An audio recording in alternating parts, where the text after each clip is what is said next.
challenges down the road instead. But today we have a real chance to address government failure head-on and rein in abuse and mismanagement of one of the nation's largest programs. Today marks the Subcommittee's 5th hearing this Congress, examining waste, fraud, abuse, and mismanagement in the Medicaid program. Each hearing has focused on specific instances when taxpayer resources were misused within the Medicaid program. At the last hearing in April, we learned the Texas Medicaid program was spending more on braces than the rest of the country's Medicaid dental programs combined.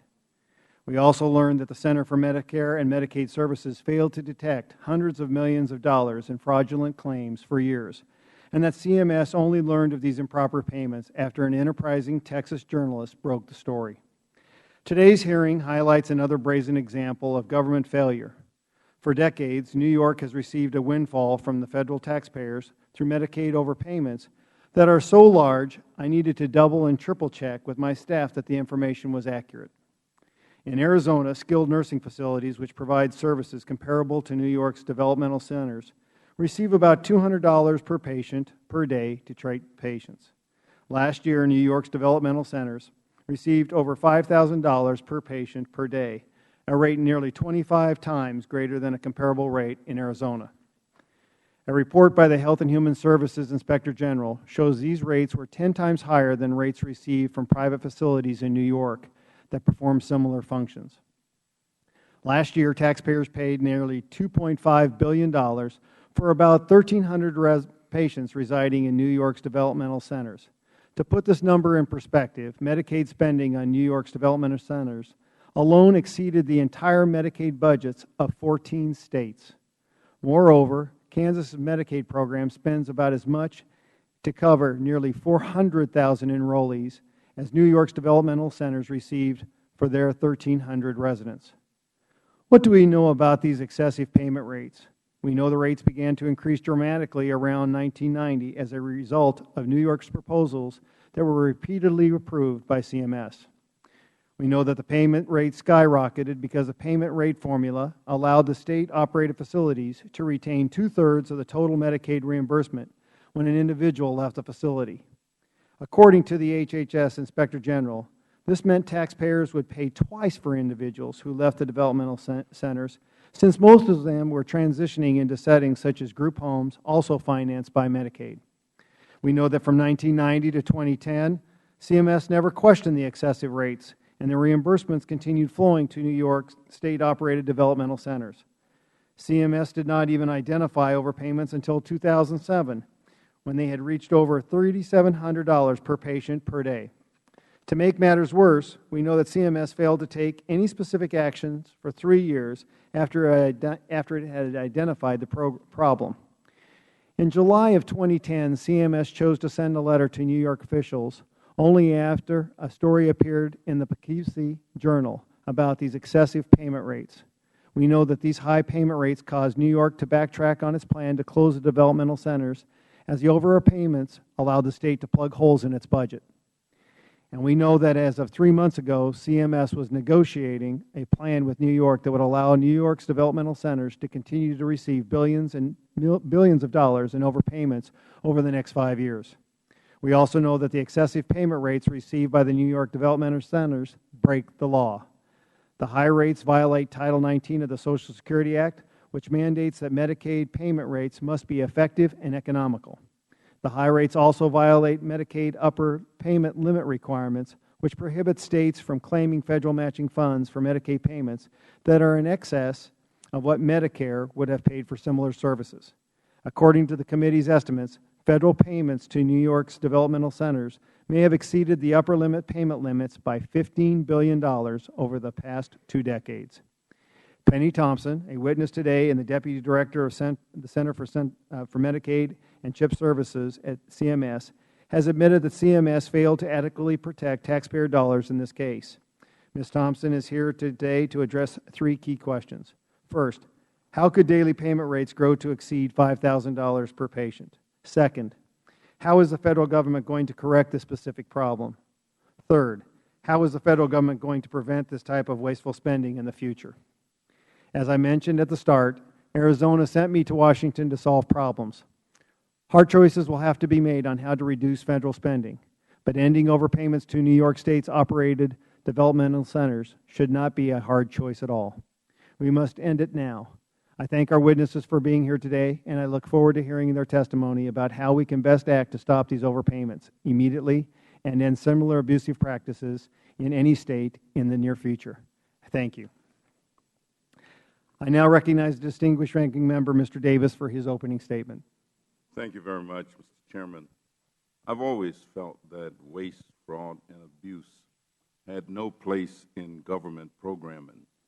So I thank you for holding today's hearing about how the flexibility provided to states in setting the maximum rates payable under the Medicaid program, referred to as upper payment limits, were misused to obtain federal Medicaid matching payments exceeding actual cost of services to the states. But this was not a problem created by the current administration. Unfortunately, the title of the hearing obscures the reality that the problem with the excessive New York reimbursement rate spans several decades and administrations, including those of President George W. Bush, George H.W. Bush, and Ronald Reagan. It does not appear that the Obama administration may be the first to deal with the problem.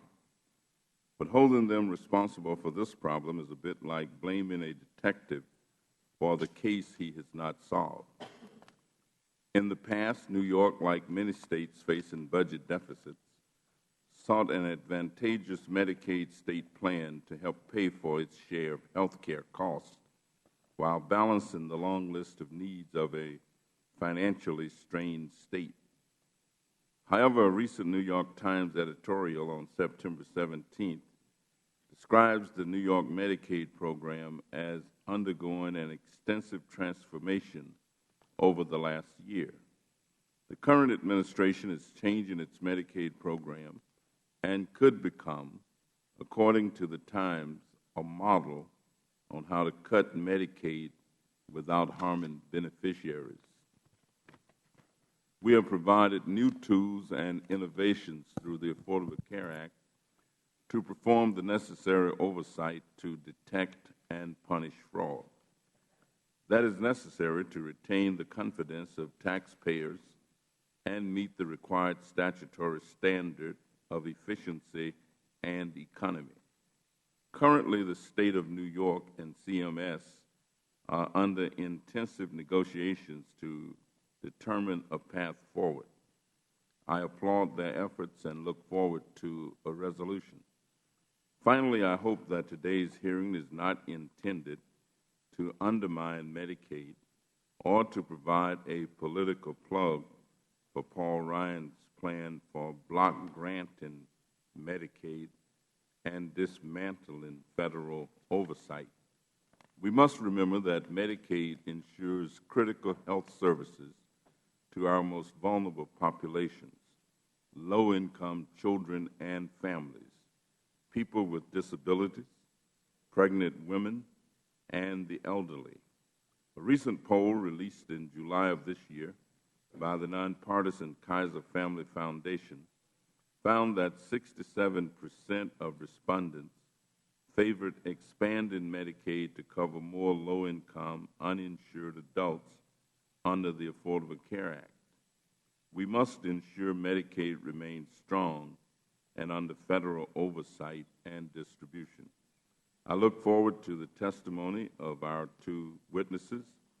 And again, I thank you, Mr. Chairman, for calling this hearing. I think it is particularly relevant and important to making sure that our taxpayers get the most for their money. I thank you, and yield back the balance of my time. I thank the gentleman.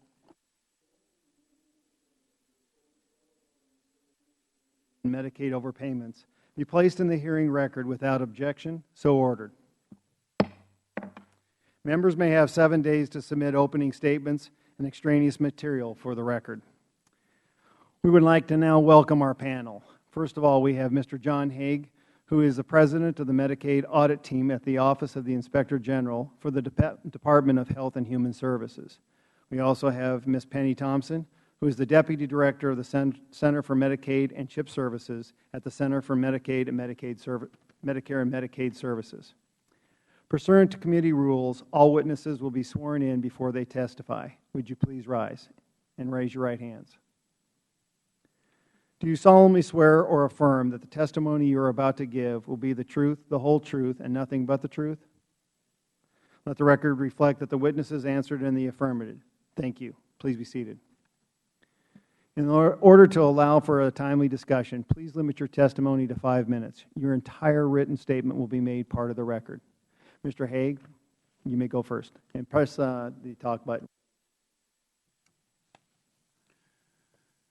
Good afternoon, Mr. Chairman, Ranking Member Davis, and other distinguished members of the committee. Thank you for the opportunity to testify about the Office of Inspector General's recent audit report involving Medicaid payments in New York. Medicaid payment rates for state-operated developmental centers in New York are extremely high. In state fiscal year 2009, New York claimed more than $2.2 billion in Medicaid reimbursement for these centers. The actual cost of operating the developmental centers was $578 million. The $2.2 billion equaled over $4,100 per day for each of the 1,700 beneficiaries and resulted in New York receiving federal matching funds of over $1.1 billion. So why are these Medicaid payment rates so high? Chiefly because there is no requirement that Medicaid payments be limited to the actual cost of providing services. When the current rate-setting methodology began in 1985, New York's daily payment rate for the developmental centers was $195 per beneficiary. By 2009, the rate had grown to over $4,100 per day. $4,100 far exceeds the daily payment rate for all other similar public and private facilities in New York, which provided similar services for a fraction of the cost of Medicaid.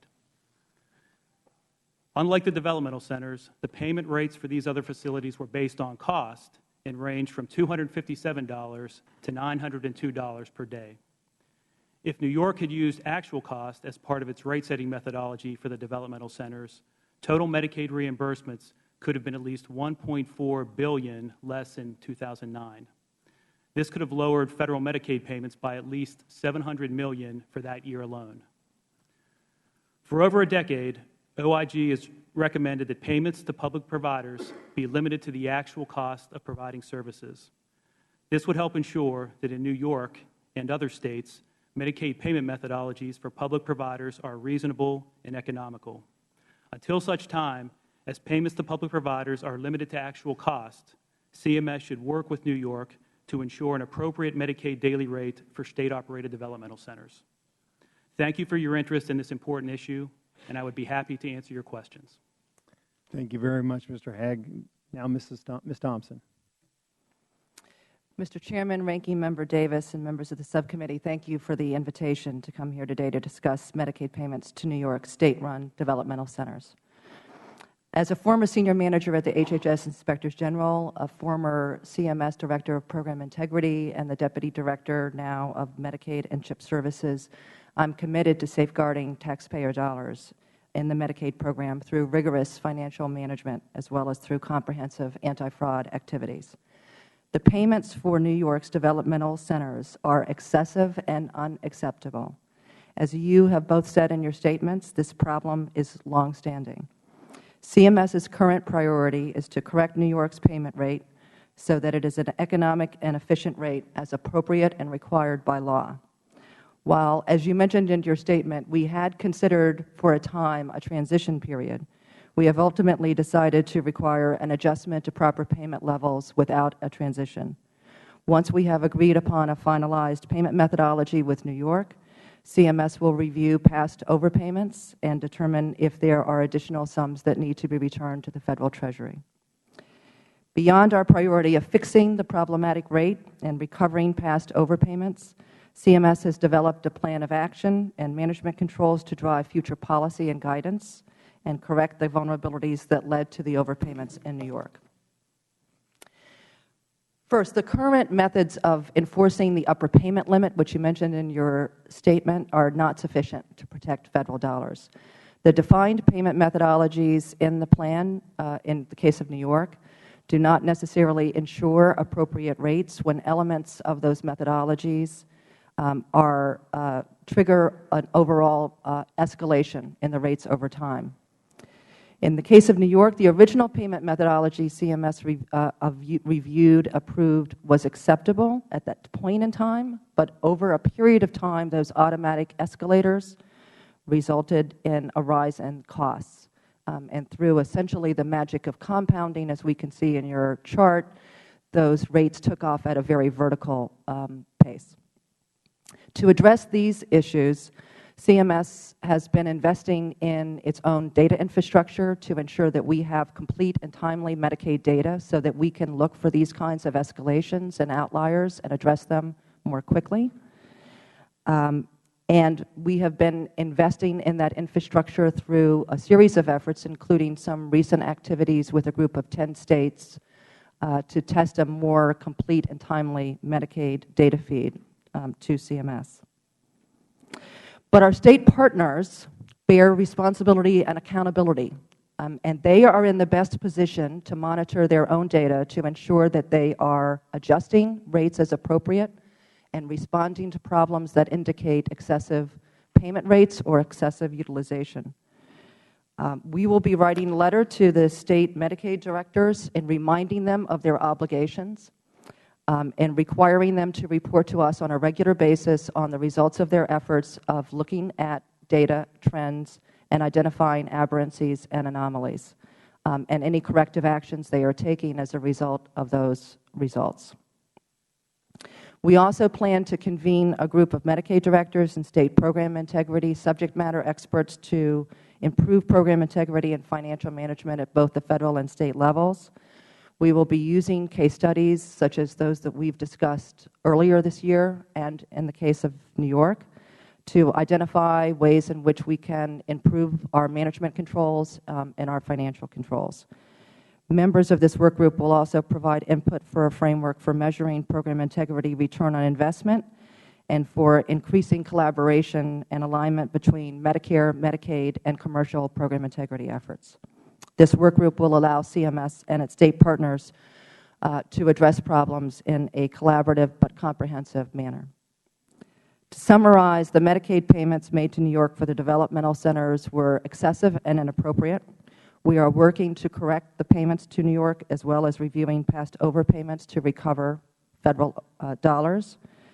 We are also improving our monitoring and approval processes to detect excessive payments more quickly and to prevent excessive payments from being made in the first place.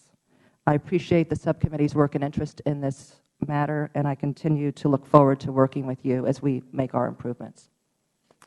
Thank you, Ms. Thompson. I recognize myself for 5 minutes for questions. Ms. Thompson, how many of CMS's 4,500 employees work in the program of integrity or financial review capacities? I don't have those figures off the top of my head. I mean, we do have some breakdowns that we can provide the subcommittee following the hearing. Do you have some idea of the percentages? There are about 500 individuals who work on Medicaid and CHIP issues throughout the agency, and the number that work on financial management with respect to Medicaid and CHIP are a portion of those. Gotcha. Now, how is it possible that CMS was unaware of the high developmental center rates until 2007, given the massive amounts of federal money flowing to these developmental centers? I mean, this should have been a lightning bolt that we should be seeing. I agree. And I think part of the problem here has been that at the federal level, the agency has not invested enough resources in the data infrastructures and the discipline of reviewing and assessing the results of that data in order to identify these kinds of outliers and anomalies on an ongoing basis. That's part of the work that we're doing to ensure that we can address that appropriately. Well, and I know that between 2007, when CMS identified the overpayment, how is it that these payments increased another $800? Well, let me preface my answer to that question by saying that I've not had the opportunity to speak directly to any of the officials in the prior administration that made those decisions, so I don't want to represent their decision-making process inappropriately here. But we have had an opportunity to have talk with some of the staff to try to understand why, once having discovered this issue, there wasn't rapid response.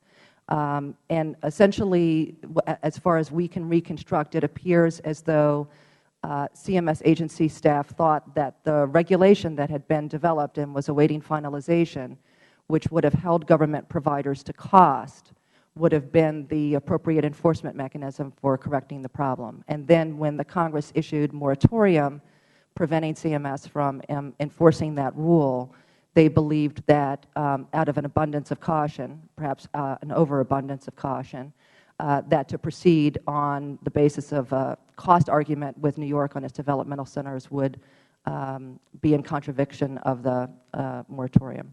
Do you think it was only because of the Poughkeepsie article that drew our attention that we actually were highlighting and actually talking about this today? Well, it was certainly the first time it came to my attention, was after a result of the Poughkeepsie Journal article. So once, even after having dispensed with the actions and issues associated with the cost regulation, we didn't have a mechanism by which to go back and re-review those issues which had been held in abeyance during that period. So that was the first time that I became aware of the issue. So when those employees, when you go back to review, when they knew about these overpayments in 2007, do you believe that those employees that knew about that should be disciplined, and how should they be disciplined? Well, no. Most of the employees that are currently in the agency that were involved in that issue at that time are mid-level employees. All of the decision makers associated with that have left the agency. Okay. And when you do audits, I mean, we got to, the IRS does audits pretty darn well, and they do sporadic audits, throughout different agencies. Do you think there's something you could learn from the IRS in the way that you do your audits of agencies and states? Well, I think that there's a lot of lessons from a lot of people in terms of making sure that we have proper management controls and oversight.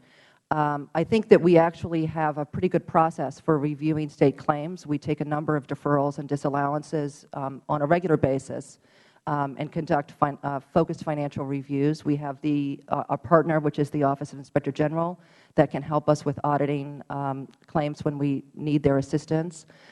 So I think the issue here was not so much the question of whether or not we had adequate auditing approaches as much as whether we had the right data and the right decision-making process to ensure issues were being addressed in a timely and comprehensive manner. But it also seems to me like big-ticket items ought to be, scrutinized in the highest frequency. Absolutely. And it seems like we had this discussion in Texas about Texas orthodontics, and now we're having this discussion about New York's service center. So, from that standpoint, it seems like there's some common sense applications that could bypass some of this confusion. You're right about that. And I will also say that one of the other discussions that we're having is how Medicaid integrity contractors who are supported by dedicated funds to protect the program against fraud, waste, and abuse can be better employed to help us address some of these issues. Thank you. My time's up.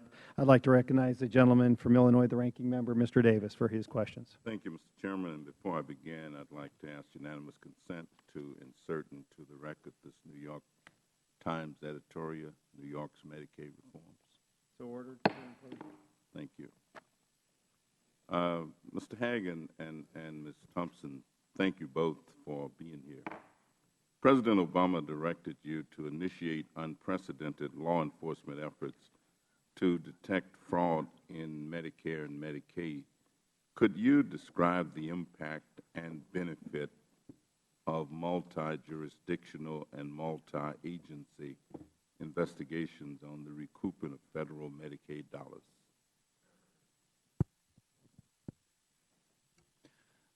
Thank you, Mr. Davis. Certainly, there were additional PI tools, program integrity tools, that are used by the OIG as part of ACA. For this specific issue in Medicaid, this is something that the issues, similar issues like we found in New York, or that are happening in New York, we've been involved with these types of issues going back to about 2001.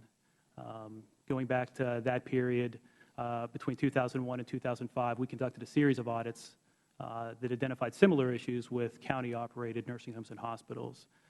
Based on that work from that time period, we had made recommendations that the payments for public providers be limited to the cost of providing services.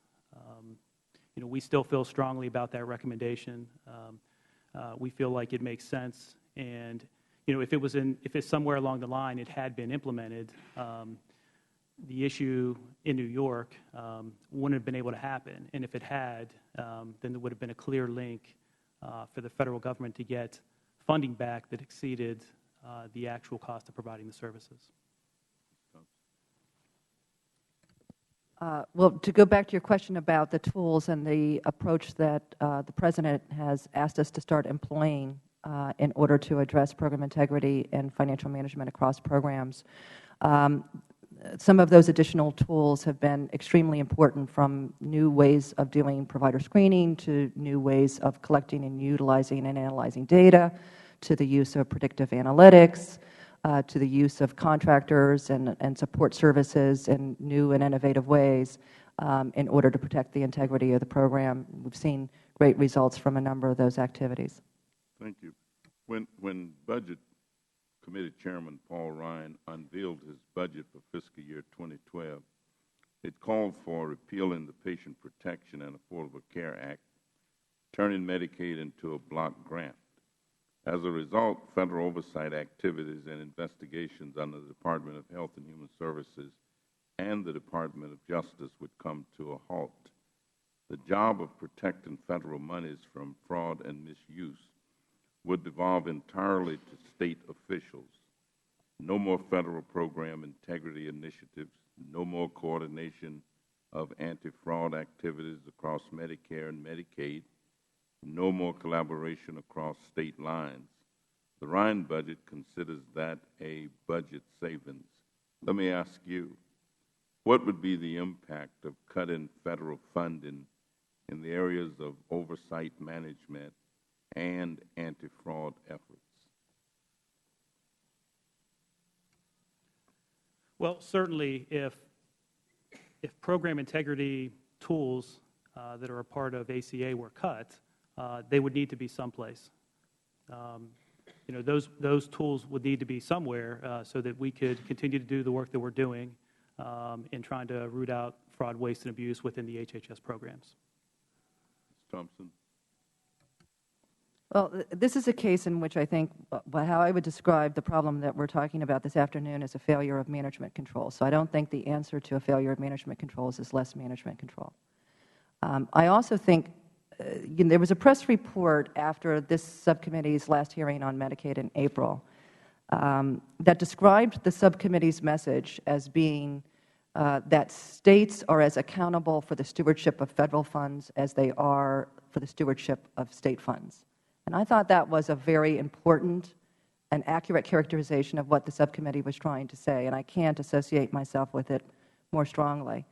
And so I think that regardless of how federal funding flows to states, there needs to be appropriate oversight and controls to ensure those federal funds are being used properly and for approved purposes under the statute. Would it just be accurate to suggest or to state that if the resources are not available, then it's virtually impossible to do the oversight that is necessary to prevent or to further prevent fraud and abuse? Well, certainly, and I'll let John chime in too on this question. Certainly, the proper protection and oversight of any programmatic activities or funding requires both people and technology and the appropriate kinds of financial and management controls that are necessary to protect the program against abuses. Yes, we would need appropriate funding and appropriate tools so that we're able to perform the work that we perform. Thank you very much, Chairman. I yield back. Thank the gentleman. I now recognize my colleague, Dr. Desjardins from Tennessee. Thank you, Mr. Chairman, and I thank you both for appearing here today. First, I'd like to ask unanimous consent to put the editorial states Medicaid abuses cannot stand from the Poughkeepsie Journal into the record. Okay. Ms. Thompson, the committee learned that CMS's plan as of 2.5 months ago was to continue to allow the overpayments in the case of New York. Is that still CMS's position? No, we've been very open and transparent with the subcommittee staff about our thinking and the progression of our talks with the State. We were in a place where we were considering that for a variety of different reasons, but ultimately concluded, I think, as the subcommittee demonstrated in its report, that the proper thing to do here, especially given the longstanding nature of this problem and the fact that it's taking us a little bit of time to work with the State to resolve it, even from the last time that we started expressing our concerns, was simply to move to make the payment level and payment methodology as appropriate and leveled out as possible on a as soon as possible basis. Okay. So this may be redundant. Is it a factor in CMS's current negotiation with the New York's developmental centers that they have received Federal overpayments in excess of $15 billion over the past 2 decades? Well, it's certainly true that because of the way that we've been allowing New York to draw down these dollars, that the abrupt cessation of those payments will require some considerable adjustment on the State's part. And so, but that's an adjustment that they have been prepared for. I will say that we talked earlier about the fact that this has been a longstanding problem, in addition to the fact that I think certainly this administration is committed to solving it. I'm happy to report that we also have a State administration that is at the table, recognizes this is the problem, and is committed to solving it. Can CMS issue an immediate deferral so that the overpayments cease until a reasonable rate is restored? That's a tool that's available to us. Okay. So that if we continue to be unable to reach a proper conclusion in a short amount of time, we can consider making deferrals. Okay. Well, let me ask this, and this is not directed at you, but I just have been here 2 years, came out of the practice of medicine for 20 years, and I think for everyone sitting in the room, if this was your business and this was identified and that was money coming out of your bank account, would you be dragging your feet or making the same type of considerations for New York if that was your business? And we're talking, Mr. Davis is talking about the oversight that's needed in the Federal Government to ensure these programs shouldn't go to the States and let the States handle them.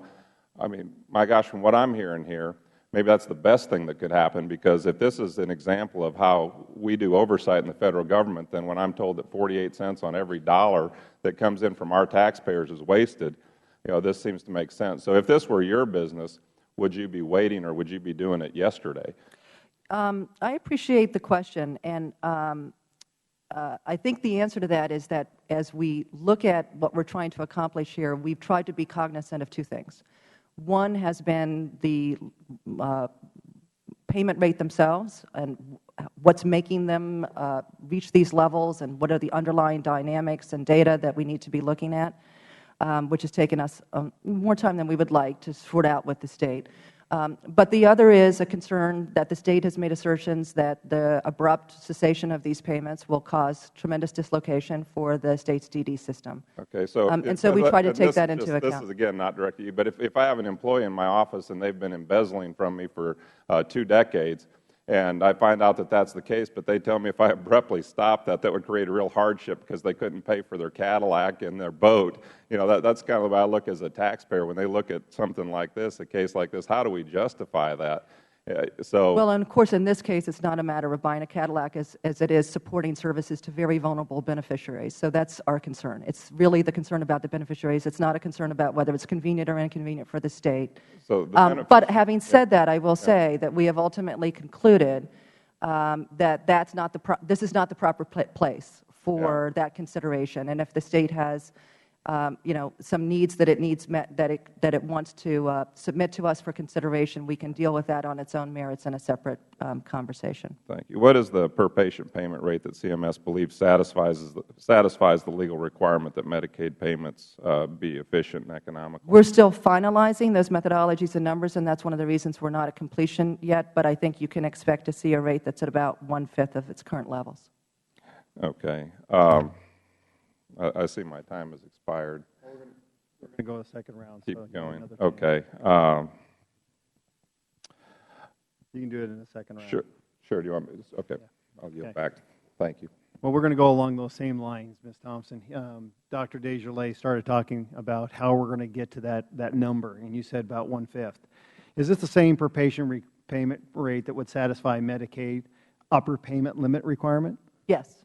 It would be. The mechanism by which we would actually enforce this payment rate is through a new methodology associated with an upper payment limit.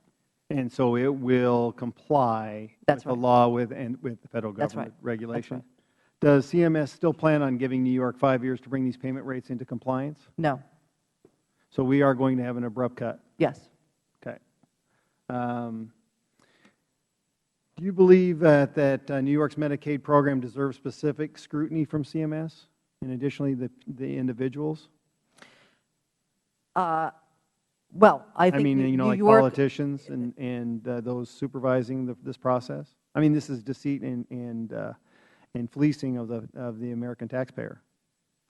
well, in terms of how we treat New York, it's on its merits as any other state, if that's the question. I've never been a part of any conversations that would suggest that our considerations are other than programmatic and financial and consistent with the statute. So you do know that in New York, politicians have been charged with Medicaid fraud over the past decade. There have been 6 of them.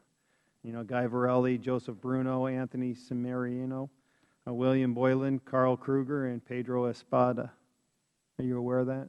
No, I wasn't specifically aware of that. I think it's very crucial that we know those individuals because of the predication that this has been going on. And this should also be a highlight for CMS to be noting the politicians and those directors that are indicted based upon their previous actions. Are you aware that the 2 former New York Senate Majority Leaders have been indicted on Medicaid fraud, Joseph Bruno and Pedro Espada? No. I think these are real glaring issues that we ought to continue to pay attention to. In a 2010 news article, a Deputy Commissioner for Fiscal and Administrative Solutions at the Office for People and Developmental Disabilities, James Moran, said, "I am not saying reimbursement doesn't exceed cost by any stretch. Quite honestly, the reimbursement is what it is. CMS has supported it." What do you say to New York State officials that have said CMS supported the high developmental center payment rates? Well, again, I'm cautious about not characterizing prior administrations or decision-makers' comments, but certainly since the moment that it came to our attention, New York State was quite aware we were not in support of those rates or methodologies. You weren't, but previous individuals in your position definitely have been. It's actually hard for me to believe that they would have been, and I think Well, no action was taken, so by avocation they were doing it. Well, again, it's hard for me to speak for them, but I actually think that had they been aware, as we are today, of the dollars involved and where the rates are, that they would have taken different action. Has the State of New York been real cooperative? They have under the current administration, yes. So let me ask you more about this payment mechanism. You're going from this, obviously, cost-shifting scenario, and now we're going to cut it off. And we were talking about somewhere in 1/5 of what that compensation is. This is a big chunk of change. What kind of conversation has New York expressed, or have they expressed any kind of dire consequences for other types of services that this was compensating for? Well, indeed, they did originally appreciate that they had a problem, that it was a bad problem, that it needed to be solved, but they were expressing this concern about the impact on their state budgets and how that would reverberate through the healthcare system in New York, and it was why we were giving some consideration at one point in time to the idea of some kind of transition. But ultimately, I think the argument has to be placed back on New York that if it has a claim for Medicaid funding, it needs to meet the requirements of the Medicaid statute, and we ought to be talking together and dealing out on those issues on that basis. So individuals should be held accountable in those actions. I'm getting back to accountability, because Main Street America. I'm from Arizona. I mean, this amount of money is huge in our state. Yes. I mean, we're cutting services right and left, and I'm from one of the poorest districts in the country. I've got lots of Native Americans where our dollars are really spread thin. So we got to have a common sense application in making sure that people in the know, in those making decisions, are held accountable for what's right and what's wrong. Wouldn't you agree? Yes. Well, I'm running out of time. I'm going to acknowledge my good friend, Mr. Davis from Illinois. Thank you very much, Mr. Chairman. On page 9 of the majority report, it states, and I'm going to quote, "The Obama administration has not taken any serious actions to prevent inappropriate state leveraging of federal Medicaid money. Rather, the stimulus bill made it more advantageous for states to figure out how to game the federal Medicaid reimbursement, since it contained a massive increase in each state's FMAP." I'd like to ask you, Ms. Thompson, to respond to this allegation. How does CMS respond to the assertion that the stimulus bill encourages fraud? Well, certainly the purpose of the enhanced match under the stimulus bill for states was a reflection of the fact that states were facing dire fiscal and economic conditions, and we're in desperate need of additional federal funding to continue and stabilize their Medicaid programs. I'll go back to the point that I made earlier, which is that regardless of what the level of federal funding is or how the underlying financing works, state officials have responsibilities for the stewardship of those federal funds. And there were no changes made in ARA to the requirements on states to claim dollars appropriately or to our structure or controls for which, under which they could claim those dollars. Page 12 of the report asserts that CMS failed to take any specific actions for 3 years after it admitted to having identified the problem. Is this a fair characterization to your knowledge? And can you explain to the subcommittee what actions were taking place from 2007 to 2010? Well, again, I want to characterize this carefully because some of that time was in a prior administration with prior officials making some of those decisions. But again, it was in my understanding, the view of the staff at the time that the cost regulation that was being finalized would be the appropriate enforcement mechanism to solve the problem. Indeed, I think Mr. Hague made that point, that if we had such a regulation, that would have prevented these excessive payments. But that subsequent moratoria on enforcing that regulation issued by the Congress constrained further action on CMS's part. Are you comfortably satisfied that there has been enough review of what may have been taking place that if there were gaps, if there were opportunities, have those been closed sufficiently or close to the point where you know that the kinds of things that may have been taking place wouldn't have as much opportunity to do so? Well, I think specifically in the case of New York, that's one of the things that's taken some time to work through, because we don't want to place a new payment methodology or payment rate inside the New York State plan. We don't want that, and the State officials don't want that. That doesn't actually solve the problem. So part of what we've been doing is actually pulling apart together, both the Federal and the State side, what the methodology does, how it works, and what the underlying data tells us about how that's played out in terms of overall costs and rates. In the case of the nation, we're really taking New York as a case study in determining what additional steps we might need to take to improve our management controls overall so that we don't see this kind of situation occurring again. And so we're sure that we've looked and determined that no other similar situations are already in existence. I thank you both for your testimony. Thank you, Mr. Chairman, and I yield back. Thank you, my colleague. I've just got 2 more questions, if you'll bear with us. So I want to make sure for the record that we are going to scale payments back to 1/5 of what they currently are. We'd be happy to keep you informed on the actual rates and methodologies that arise. That's an approximation based on the best estimates that I have right now. Okay. I just wanted to make sure I had that. And do you agree with the Inspector General's recommendation that limits the reimbursement rate of state-operated providers such as the New York developmental centers to actual costs? So that was the regulation. A regulation to actually effectuate that kind of a policy was issued by CMS in 2007 to great consternation on the part of the Congress on a bipartisan basis, which led to 2 moratoriums and a sense of the Congress for that CMS should not proceed on that basis. So we've had some experience going down that route. Having said that, I think we'd be happy to have more conversations and discussions with the Inspector General's office as well as with the subcommittee staff and cognizant congressional staff to discuss that in more detail. I will say in this case, effective enforcement of the upper payment limit would have prevented this problem from occurring as well. So I think part of the conversation should also be talking together about how we're going to improve the ongoing monitoring of our upper payment limit as also another mechanism by which to avoid these kinds of problems. Mr. Hagg, would you agree with that statement? Because I know in your testimony you alluded to it. Well, as part of our audit work, we did not determine whether or not the state was or was not in compliance with the upper payment limit rules. Certainly, it would appear, since the rates are so high, they may not be in compliance with those rules.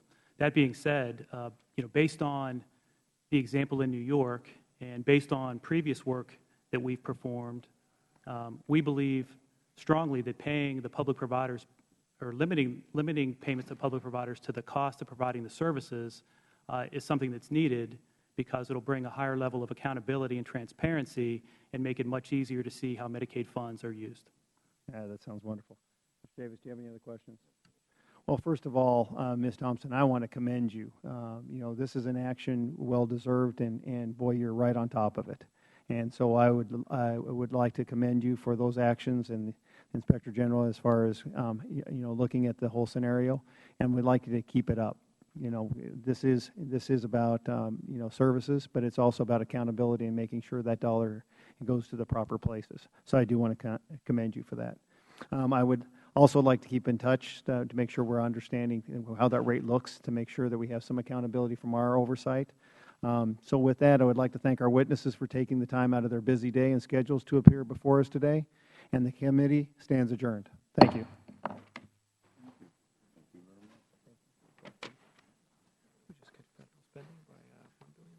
Okay.